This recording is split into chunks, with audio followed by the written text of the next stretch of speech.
शहीद army model school जो शागिर्द आहियां ऐं अॼु मुंहिंजी तकरीर जो मौज़ू आहे कलम तलवार खां वधीक ताक़तवर आहे।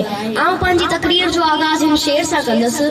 जित न पखी पैर तित टिमके ॿाहिड़ी, जित न पखी पैर तित टिमके ॿाहिड़ी, ॿियो ॿारींदो केर खाहोड़ की खीर।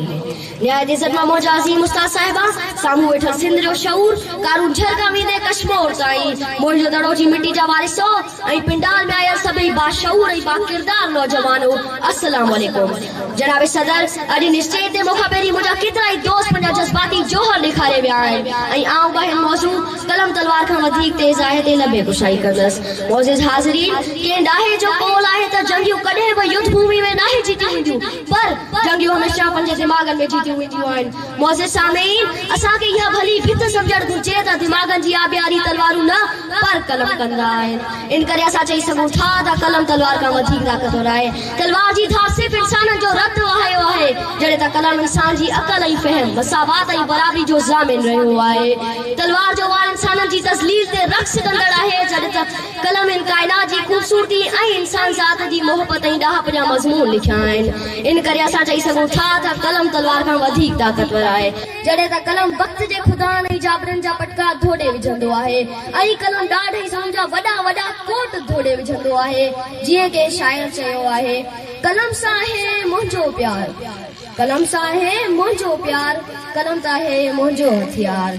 मौज़िज़ हाज़रीन, उहा कलम जी ताक़त आहे जे नील आर्मस्ट्रांग खे चंड ताईं पहुचायो ऐं उहा कलम जी ताक़त आहे जे आइंस्टाइन जे दिमाग़ खे 11% अनलॉक कयो।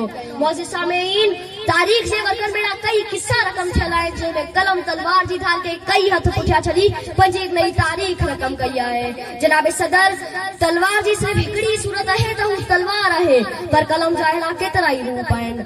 जेकॾहिं कलम जीजल अमर जे हथ में अचे त बचड़नि जी तक़दीर ठहियो पवे, जेकॾहिं कलम कंहिं शाइर जे हथ में अचे त क़ौमी नगमो ठहियो पवे।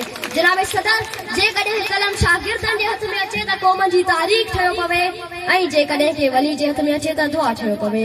अरे इन ॻाल्हि में को बि वाधाउ न आहे त कलम तलवार खां वधीक ताक़तवर आहे।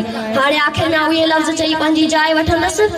जहां के ॾियो मुबारकूं असीं पिया ॻाईंदा अचूं, जो सिज आसमान ते आ सो ज़मीन ते जगमगाईंदो, जो सिज आसमान ते आ सो ज़मीन ते जगमगाईंदो, चंड पण लही कदम ते सिर झुकाईंदो, बहार नेठ मुड़कंदो हसन गीत ॻाईंदो, जन्नत ऐं बहश्त जा नेठ सभई रंग लाहींदो।